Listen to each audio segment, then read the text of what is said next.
One of the most distinguishing features of Jannah is the fruits will be brought forward to the mouths of the people in Jannah. So you won't have to get a ladder and climb it and then pluck it or peel it or cut it or anything else. They will be immediately brought in front of you. You can just eat them from your cushion, from your sofa, from your bed. قطوفها دانية. The fruits will be there right in front, very close, daniya.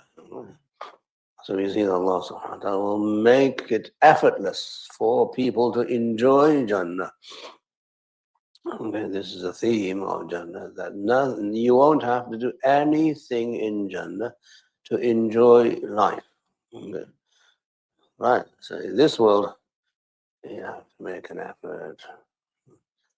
You may be a millionaire, a billionaire, but you still have to wake up in the morning. And if you want an egg, you have to make it.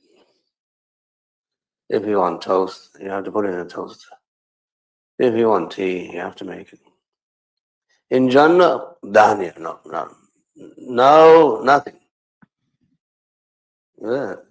You have instant service, right, on your literally fingertips and on your mouths. Yeah. So this is the beauty, that the theme of Jannah is that there will be no effort needed whatsoever for anyone to enjoy anything in Jannah. It's surreal. Yeah. So now you have to understand the context. The context is the desert of Arabia.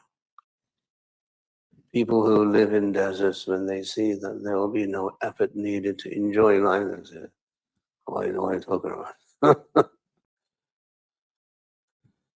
If I want food, I have to catch the animal, I have to slaughter it, I have to skin it.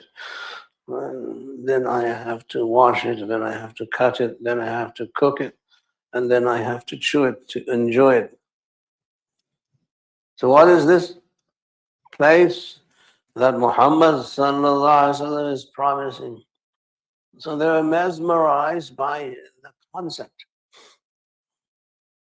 Just that very concept, that he's talking about a place, a realm that we can't even conceive of in this dunya.